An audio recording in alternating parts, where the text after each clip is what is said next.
Bonjour. Alors nous avons vu dans les deux précédentes formations comment automatiser un reporting à partir d'une table de données qui a été préalablement consolidée. Nous allons voir dans cette nouvelle formation comment automatiser la consolidation des données à partir de plusieurs sources externes à notre application. Alors en automatisant l'importation des données, en automatisant le traitement de données et en automatisant l'exportation de notre reporting afin de pouvoir le diffuser. Alors, ce sont 12 épisodes à suivre. C'est une formation un peu longue, de plusieurs heures. C'est une succession de procédures. Et afin de conserver la pédagogie de microlearning, j'ai volontairement scindé cette formation en plusieurs épisodes et il vous sera ainsi plus facile de revenir sur chaque étape de ce traitement de données automatisé. Dans chaque épisode de cette formation, vous trouverez dans la description le support de formation que vous pourrez télécharger et puis le lien vers là où les vidéos précédentes. Alors, si vous appréciez le contenu, abonnez-vous à la chaîne, activez la cloche de notification pour avoir la primeur des prochains épisodes. Et puis également, si vous souhaitez par un don soutenir la chaîne, vous trouverez donc dans la description le lien Tipeee XL One Click. Vous avez dans la description le lien vers les formations précédentes. Créer des TCD en VBA et ajouter un TCD et des graphiques à un reporting lié à un segment ou slicer commun. Alors, il est important d'avoir pris connaissance de ces formations car nous allons repartir de cet exemple développé dans ces précédentes formations. Alors, vous allez pouvoir télécharger le support de formation. Vous avez le lien dans la description, formation-data-1.zip. Et dans ce zip, vous trouverez un répertoire nommé source et un fichier Excel nommé datamanagement-1.xlsm. Alors j'insiste sur le fait qu'il est important de taper du code, cela permet d'acquérir des automatismes et puis de comprendre plein de petites choses qui ne sont pas forcément dites dans mes commentaires. Nous allons donc partir du fichier Excel Data Management-1.xlsm qui n'est autre que le fichier développé dans les deux dernières formations traitant de la programmation des tableaux croisés dynamiques et graphiques dynamiques. J'ai ajouté à ce projet VBA 3 modules de fonctions XL One Click qui vont nous permettre de faire du traitement de données et j'ai activé la référence ActiveX Data Object 6.1 librairie, mais nous parlerons de tout cela un peu plus tard afin de ne pas brûler les étapes. Dans ce fichier, nous avions une feuille de données nommée Data qui contient des données consolidées. Ces données sont en fait issues de plusieurs sources externes qui ont été rassemblées dans un répertoire source se trouvant sous la racine de notre projet VBA. Nous allons faire de notre projet VBA une application qui va dialoguer avec ces sources. Nous allons, durant ces épisodes à suivre, voir comment automatiser l'importation de ces différentes données pour les consolider afin de pouvoir effectuer notre reporting que nous avons appris à réaliser dans les formations précédentes. Nous avons donc rassemblé dans un répertoire source les fichiers qui nous sont envoyés par les différents services de l'entreprise. Lorsque l'on traite des données venant de sources externes, il est important d'en faire l'inventaire et puis le mapping. Cela nous simplifiera la vie dans la rédaction du code pour nos importations et notre traitement. Donc une source achat, où l'on trouvera dans un fichier de type XML le prix d'achat des composants qui serviront à l'assemblage des produits finis. Le nom du fichier est component.xml. La feuille de travail est nommée Data. Le premier champ de données, colonne 1, a le nom de Item et le deuxième champ de données, colonne 2, a pour nom Component-EUR pour Euro. Le fichier XML pour Extensive Markup Language, donc XML, permet de définir et de stocker des données de manière à pouvoir les partager. XML prend en charge l'échange d'informations entre des systèmes informatiques tels que les sites web, les bases de données et les applications tierces. Les règles prédéfinies facilitent la transmission des données sous forme de fichiers XML sur n'importe quel réseau, car le destinataire peut utiliser ces règles pour lire les données avec précision et efficacité. Le format est structuré en balises, ce qui nous permet, pour un fichier de données créé sur Excel, de reconnaître le nom de la feuille de travail, avec la balise worksheet ss2.nem. Data dans notre exemple. On trouve ensuite row, la première ligne du fichier, avec les noms de champs, item et component euro. J'ai volontairement utilisé cet exemple car vous pourrez sans doute rencontrer ce type de format dans vos extractions système. Donc ensuite, on trouve une source, contrôle de gestion, où l'on trouvera un fichier au format CSV, alors la valeur ajoutée correspondant à l'assemblage de produits finis. Un fichier nommé added value de type CSV avec une feuille de travail nommée également added value, la colonne 1 item et la colonne 2 added value. Une source production où l'on trouvera un fichier Excel de type XLSX dans lequel sont définies des lignes de production où sont assemblés les produits finis. Dans ce fichier, on trouvera également le poids des produits assemblés et emballés. Le fichier est nommé ManufProfile.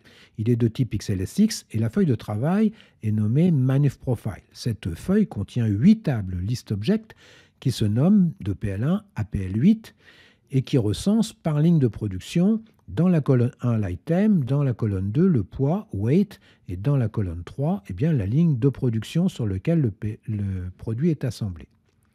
Une source vente où l'on trouvera pour chaque mois le volume des ventes correspondantes à des numéros de commande, ainsi qu'un autre fichier Excel avec le prix de vente appliqué à chaque produit assemblé.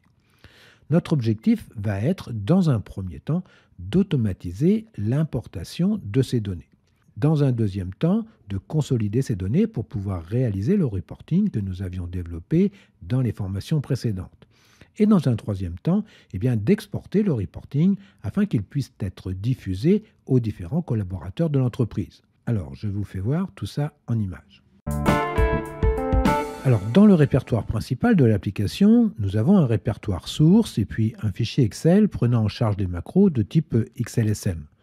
C'est une application Excel VBA que nous avons commencé à développer dans les formations précédentes, traitant de l'automatisation de la création de tableaux croisés dynamiques et de graphiques dynamiques. Dans le répertoire source, nous avons 4 sous-répertoires. Un premier sous-répertoire, achat, avec un fichier nommé components de type XML.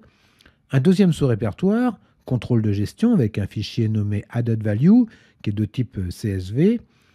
Un troisième sous-répertoire, production, avec un fichier nommé ManufProfile de type XLSX, donc c'est un fichier Excel, dans lequel on trouve 8 tables correspondantes aux 8 lignes d'assemblage de l'entreprise. Chaque produit fini est assemblé sur une de ces 8 lignes d'assemblage. Dans ces tables, on trouve le numéro de code article du produit fini et puis son poids. Enfin, un quatrième sous-répertoire, vente, où l'on trouve 12 fichiers de type XLSX correspondant aux livraisons mensuelles. Alors, dans ces fichiers, on trouvera un numéro de commande, la référence client, et puis la quantité livrée, et bien entendu, la référence du produit fini. Dans ce même répertoire, venant du service des ventes, un autre fichier de type XLSX, où l'on trouvera le prix de vente de chaque produit fini. L'application ouverte, on retrouve en titre les différentes séquences de l'application. 1. L'importation. 2. Le traitement. 3. Le reporting, ce que nous avons vu dans les formations précédentes. Et puis 4. L'exportation. Sous forme de schéma, le mapping du répertoire source avec le détail de ce qu'il contient. 2 boutons, Import Data, Report, et puis les petites fonctionnalités de verrouillage et déverrouillage de l'application, dont je rappelle le mot de passe, VBA en majuscule, et puis le bouton Quitter, pour quitter donc l'application. Vous remarquerez que dans cette application, nous n'avons qu'une seule feuille de travail, c'est la feuille Menu. En cliquant sur le bouton Import Data, on ouvre un formulaire. C'est le formulaire d'importation. Chaque bouton d'importation des différentes données, prix des composants, valeur ajoutée, manufacturing profile et prix de vente. Sur la droite du formulaire, une listbox dans laquelle sont listés les fichiers mensuels des ventes du répertoire source et sous-répertoire vente. Cette listbox a la propriété de sélection Extend, ce qui permet de sélectionner plusieurs fichiers consécutifs. Sous cette listbox, un bouton Importer qui permettra d'importer les fichiers sélectionnés. Alors procédons à l'importation du prix des composants. L'importation consiste à créer une feuille de travail temporaire pour importer à l'aide d'une requête, à partir d'un fichier source fermé, les données sélectionnées. Une fois les données importées, la couleur du bouton change, signifiant que les données ont bien été importées. Procédons aux 3 autres importations. Pour chaque importation, nous avons une nouvelle feuille de travail avec les données importées sous forme de table ListObject. L'importation en boucle des volumes de vente se fait en sélectionnant plusieurs fichiers et en cliquant sur le bouton Importer. Ici, pour exemple, le 4e trimestre, octobre, novembre, décembre. Une fois que tous les boutons sont au vert, c'est-à-dire que toutes les données ont été importées pour permettre une consolidation, eh bien le bouton Consolidation apparaît en bas à droite du formulaire. La consolidation des données nécessite un certain temps suivant la performance des machines. Une feuille data est créée et la consolidation s'effectue. Une barre de tâches permet de suivre l'évolution de la consolidation des données. La consolidation terminée, le formulaire disparaît. Alors, cliquons maintenant sur le bouton Report pour obtenir le rapport que nous avions développé dans les 2 dernières formations concernant la création de tableaux croisés dynamiques et graphiques dynamiques. Nous pouvons constater qu'un bouton Export est ajouté à la feuille de reporting. Il suffira de cliquer sur ce bouton pour exporter ce reporting dans un répertoire nommé Database et sous un répertoire Report.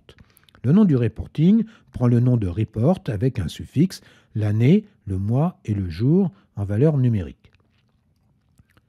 Si l'on ouvre ce rapport, on constate que nous n'avons qu'une seule feuille de travail, Report, que les boutons menu et export ont disparu et notre rapport du 4e trimestre conserve bien ses fonctionnalités dynamiques à l'aide du segment ou slicer. Donc nous allons apprendre à réaliser cette application qui pourra vous servir de support pour l'automatisation de vos reportings. Alors ce sont 12 épisodes à suivre, c'est une formation un peu longue, de plusieurs heures, c'est une succession de procédures, et afin de conserver la pédagogie de microlearning, eh bien j'ai volontairement scindé cette formation en plusieurs épisodes, et il vous sera ainsi plus facile de revenir sur chaque étape de ce traitement de données automatisé.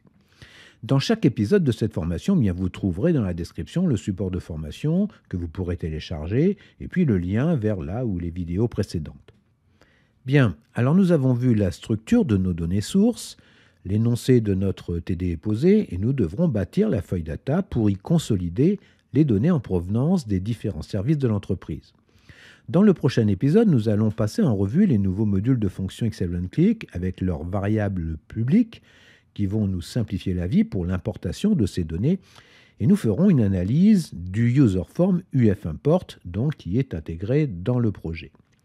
Si vous avez suivi les 44 vidéos de la formation Excel OneClick sur cette même chaîne et que vous êtes un peu curieuse ou curieux, eh bien vous aurez tout loisir de jeter un œil et d'analyser les 3 modules de fonctions génériques qui ont été ajoutés à notre projet VBA.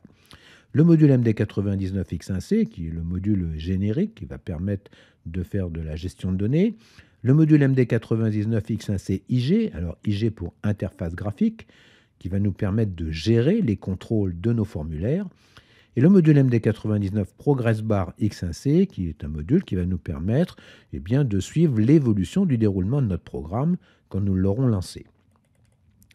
Je vous mets dans la description le lien vers la formation Excel VBA initiale Excel OneClick. Vous y trouverez sous forme de PDF tous les liens vers les vidéos microlearning Excel OneClick. La chaîne Excel OneClick, vous savez, a pour objectif de faire partager une expérience. Elle vous permet d'acquérir des outils performants au travers des modules de fonction X1C. Alors sachez que vous avez la possibilité de soutenir la chaîne avec un don, le lien typique Excel OneClick se trouvant donc dans la description.